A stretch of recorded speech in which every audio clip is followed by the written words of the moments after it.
All right, so I just wanted to like I don't do this too often because I like it's actually to me it's kind of cringeworthy, but it this meme that I have is I pulled this straight off of the front page of Reddit, and I was really surprised because it came from r/cringetopia, which is where people get together and vote on whether something's cringy or not. And it's it's a screenshot of a tweet from National Geographic. It's a woman standing, and it's just her picture, and the caption is "I'm ashamed for my ancestors' race," and you can tell like she's obviously like a social justice warrior type. She kind of has the cut, bold red lipstick, the glasses, everything. Like, so very clearly a social justice warrior. So I was like, okay, this has to be satire, right?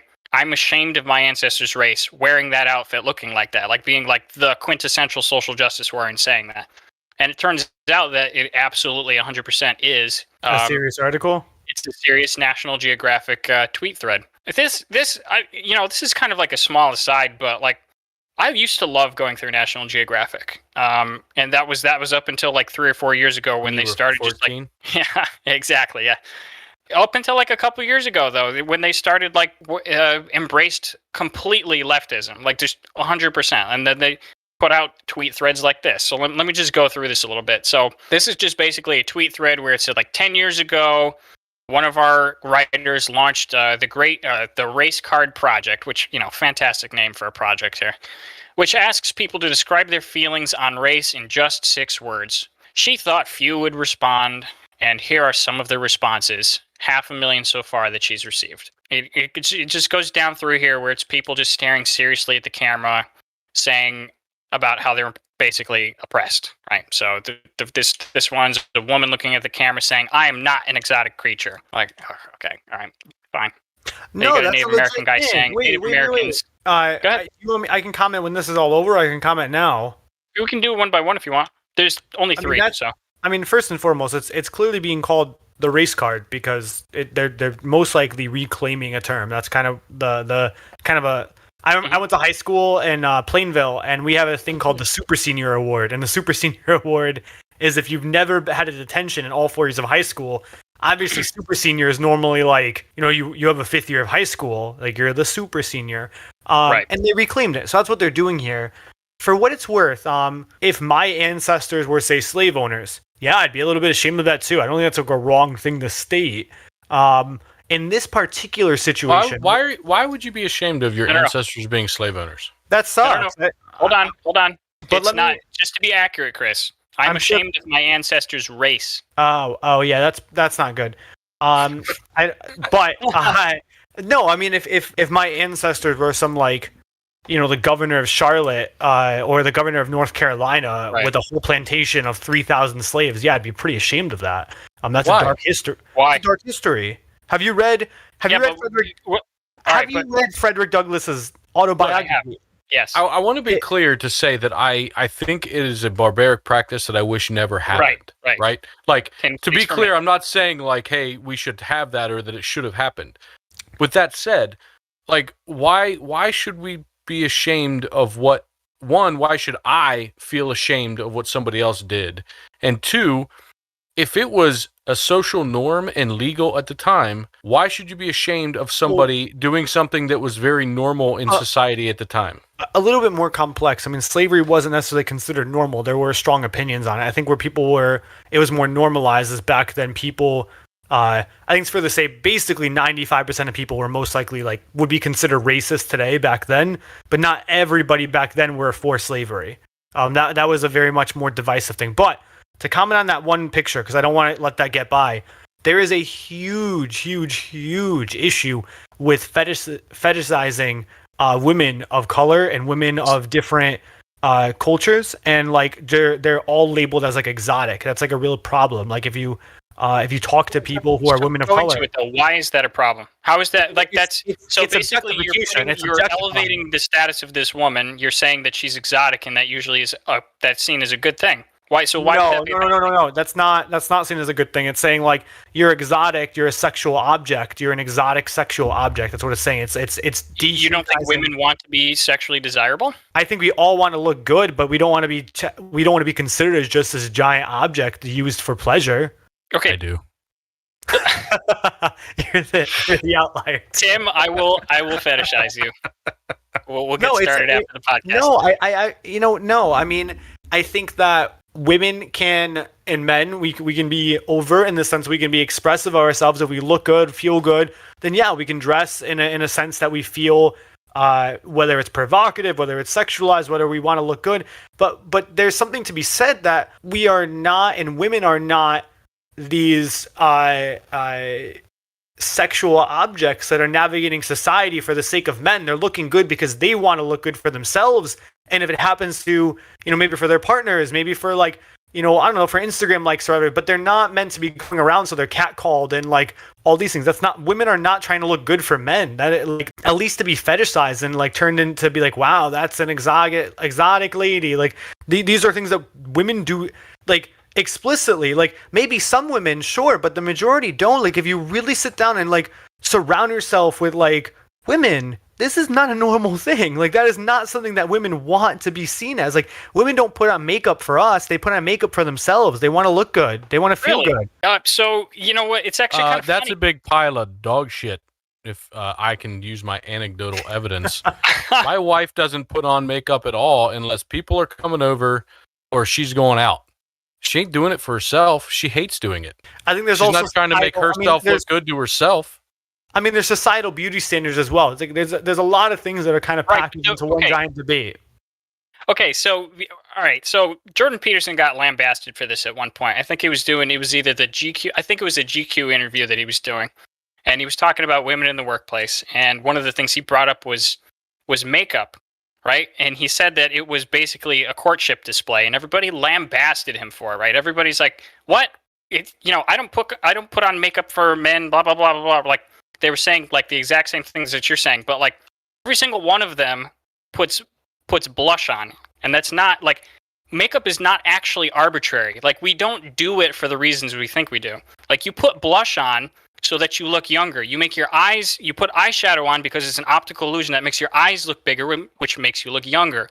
Makeup has a purpose, right? It actually does something, and it does something biological. It's literally part of our courtship rituals, and it's not so it's socially for other women, yes, because if you don't adhere to the social conventions, that's a hit against you with women. But as far as its actual purpose, yes, it is for men, whether you think it is or not. Or women. That's what makeup does. Or it's for women. Or women, yes, I suppose. But I'm just talking about biological drives here, biological evolution. That's what it does. It has a function. Blush is red for a reason. The reason why blue blush doesn't look good is because it doesn't make your cheeks look flushed red, right? The reason why when you put a lighter color as your eyeshadow, you can do it and it's a fashion statement, but it doesn't look good in the classical sense that dark eyeshadow does. There's a reason for it. I think the problem just comes into that women don't want to be called exotic. I think that's they don't want to be fetishized, and they don't want to be these objects of nothing more than but something to be wow, that's a sexual object. So I think that's if someone looks beautiful or attractive, I think it's okay to that's fair, right? But now you don't want to say that in a workplace. If someone walks by you, even if you wow, that's a beautiful person, you don't want to say that. You can be hey, there's a respectful way to say it. It's wow, hey, you look really good today. I love your pants. Awesome. You say it in a fair game way, but these things are important, right? Because women are, I don't know, we don't experience these things, but it all kind of comes into rape culture. It's we are in this world where women are constantly harassed. We don't experience it, we don't see it because we're not women. But really, I mean, let me give you an example. Let me give you an example of this. I have with the exception of one person, all of my employees are women. And my fiance, since she works from home, sounds sexist. I have one other guy that I hired. But these are my former students. File equal opportunity lawsuit against you. Yeah, great. I mean, they are. Yeah, great, just do it, man. Do it. Great. They were the most qualified people I could have hired through an application process. Meritocracy. Amazing. And my fiance also works in my office because what's it called? It's a large space. We have she's working remotely because of the pandemic and whatnot. Every single one of my employees, including my fiance, from a different male was significantly beyond a reasonable doubt harassed, and I had to report it. Let me explain some things that happened. One of my employees was, normal small talk at a coffee, grabbing a coffee. There's like a kitchen area. Guy goes, "Oh, what do you do? Kind of, why are you here?" And she's like, "Oh yeah, I work in this nonprofit, XYZ." Normal small talk, right? This guy then proceeds to look up my nonprofit, finds a birthday post for my employee, then goes on my employee's Instagram. She wasn't even tagged in the post. He would have had to look up her name, and goes and likes all 150 something Instagram posts that she has on Instagram going back years. She likes every single one of them. That's harassment. We have another person. It's harassment. That's wrong. It's How is that harassment? I would not say it's harassment. Are you kidding me? It's not harassment at all. It's creepy. You should not go and like pictures dating back 5 years all at once. What's the statute of limitation of pictures that I'm allowed to go back and like? That's there's another instance where my fiance was talking to some random person. They proceeded to walk by our office about 10 times a day, and even walked into the office at one point. And this is a clinical space, like right. Where I work is like we have sessions going on, specifically trying to see if my fiance was in the room. He started like taking things that she had drawn and putting them on his desk. Like, these are problematic behaviors. Like, I realized that, like, and this is something I had a big conversation with my employees. They realize they realize, like, with the Instagram thing, this guy probably didn't realize that was a problematic thing to do. He might have actually thought, like, oh no, he's being sincere, or like it's complimentary, he's liking stuff. But there are social norms when it comes to like things such as social media that broke. Do you realize how asinine that is, though? You're like, look, I'm posting these things on social media because I want likes, I want people to see my stuff, but not you, dude, because it's me out. So there's norms to it, right? It's like if she had had he known her already on her Instagram, had they known each other from some sort of association, that's different. Like, that's how they met, dude. Okay, I've not ever gone and like mass liked stuff and all that, but if I have somebody from my company that I end up having to talk to or whatever, and we talk, and I'm like, I wonder who they were. I'll like Google them or something. Like their stuff, dude. There's acceptable there's an amount of curiosity there sometimes. No, had he gone on and guy and girl, had he gone on and like maybe 1-2 pictures. Well, one, it's kind of weird because he didn't even know her name. She never said her name to him. He found her by going through another organization's website. Because we're public, that stuff was able to be found. That's a little weird. Would you have found this to be problematic if it was a guy or a girl doing it to someone of their own same sex? Yeah, of course I would. It's problematic. I'm not one of those. If it's not sexual. I mean, if it's not sexual, right? Like they're straight and they're doing it to someone of their own sex. Divorcing it from the likely. There's a social norm though, but there's say she did share his name, and then he found her on Instagram and went and liked maybe 1 to 3 posts of the most recent. It's like, all right, that's okay. That's because Instagram is like the way it functions is like as a new post comes up, that's when it's like fair game to like it. You're not supposed to go back and like all these old pictures. Okay, look, this has got to be the most ridiculous conversation we've had. Nah. Look, I think you're just like you're a little bit older than us, and you don't actually understand the social norms that. No, I get the social norms. What I don't get we're is telling them to you, and you're disagreeing with them. Like it is. No. It is bona fide creepy to do that. I'm not saying it's not weird. This is like it's like I guess the best way I can explain it. This is internet. This is internet body language, right? Like there is unspoken language. Yeah, that goes into social media. There's like, for example, I have this old ass family member who keeps tagging me in Facebook posts, and it's wrong. It's like, stop doing this, and I have to keep untagging myself, deleting the post. I'm like, how do I make that? And it's just they're older, they don't get it. She's like 70. It's like not something you do. We are in the weeds. So you were give us maybe one more example of sexual harassment that women face in your office. So one of my fiance was then sitting with this person in another office. They were talking. She noticed he was like really upset. Went over and said, "Hey, is everything okay?" Like Carolyn's just like a really nice person. Like she was checking in on the dude. So she mentioned like, "Hey, I noticed this person's a little upset. I'm just gonna talk to him." She starts talking to him. 25 minutes into the conversation, it's 9:30 at night. I was helping a student with a final. I was there super late. They had this deep conversation, right? Keep in mind, he knows we're engaged because I had spoken to him in the past. Like, we have a small where everyone knows each other here. He then proceeds to start telling my fiance how he has a sexual fantasy of getting laid in his office, while she's the only woman in the office at 10 o'clock at night after. And so I think the problem is too, men falsely perceive that any type of sincerity from a woman has to mean a sexual advance. I won't even disagree with you on grounds of you being a social justice warrior. Men are dumb when it comes to signals. We're really dumb. But I think, and that's where it comes into a culture part, right? It's like I'm giving the benefit of the doubt to some of these guys because it's like, I don't think they realize that what they're doing is wrong. And whether they feel it should be wrong or not, it doesn't matter. It's how women are perceiving it. It makes them uncomfortable. And when they deal with this day after day after day, hour after hour after hour, these are a couple instances. I can give you 20 more without a problem. It's problematic. My staff have shared with me, and they live in good areas. They actually, they won't start their car until they're at their car, even though they have self-starters, because they're worried about getting attacked outside, because it's happened to people they know. It's happened to them. Men have followed them to their car, so they don't do the self-start. They wait till they get to the car so they can get in and drive off real quick. These are things that happen to them every single week. This is not once a year, every single week. All right. So since we went pretty long on that, I'll just say a couple quick things, and we can do we can do one on feminism sometime. Maybe we'll have a guest on. We'll talk about it. Just at a high level, I understand that there's differences in between the way that men and women experience sexual advances. Men receive strong hints at the worst, right? And women receive much worse than that.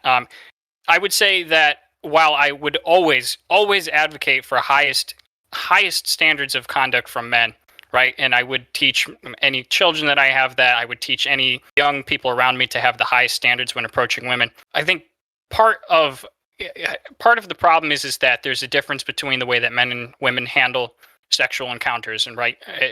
So it basically boils down to that men need to be the ones to make the advance, and that with every system that's the case, there's going to be men that do too much of it, and then there's going to be men that do not enough of it, right? And so the only perceived problem there is that, there's the men that are doing too much of it. And again, I would personally hold men to the highest ethical standards, but I think I have a problem with saying that we have a rape culture. I think that's incredibly asinine, especially if you know what other cultures around the world are actually like in comparison to ours.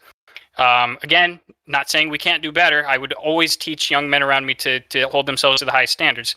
But I think it's kind of laughable to say that we have a rape culture. I personally don't, but just to make one closing remark, if there's something to be said about this, I get it. We do live in this world where men need to make advances most of the time. Not always. Women will make advances, but we still live in a world where that's not necessarily entirely the case. I think it's just knowing when and where are acceptable things. If you want to get laid, go on Tinder, go on Bumble, go on a dating app. That's what millennials do now. If you want to get laid, go to your college, dance, go to a club, go to a place. There are places you can do. There are socially acceptable, viable areas. Now, if you go to a club and you want to go dance with a significant other, whether you are interested in guys or women, whatever, and you go to dance with them and they say, no, cool, you were rejected, find another person. There are acceptable places. Where it's not acceptable, you're not gonna, catcalling. You're not gonna find your next partner.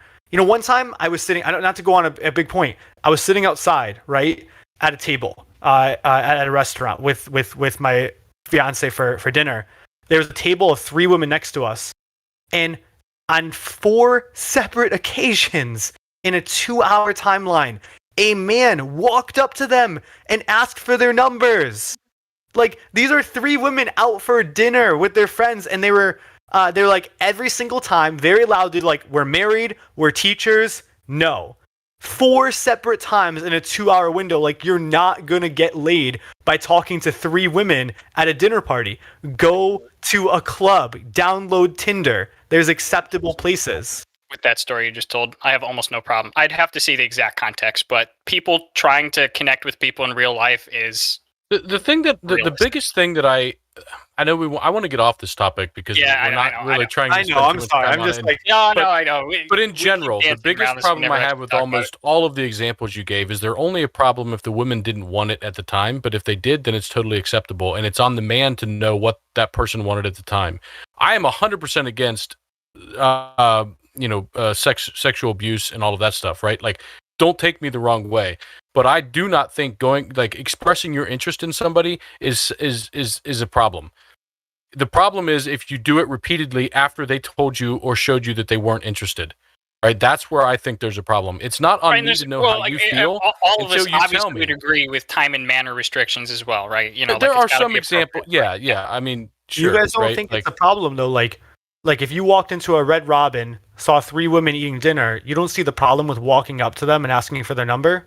No. Well, I'm an introvert, so yes, but no, would I do it? No, I probably wouldn't, because again, with Nate, I'm not one with the balls to do that. But if I saw a guy go do that, no, I don't think there's a problem with it. The same way I don't think there's a problem with leaving a note on the fucking receipt and saying, "Hey, give me a call if you want," to the waiter, or having someone do that to me, right? Like, expressing your interest in somebody shouldn't be something that you need to be ashamed about or scared about. That's the problem, the biggest problem with society, and why you have all these people going around the way and instead of just saying to the person at the fucking coffee shop, "Hey, I'm interested in you. Would you like to go out sometime?" Now people are afraid of that shit, and instead they look you up on the internet and find you on Instagram and like all your shit. Yeah, that's true too.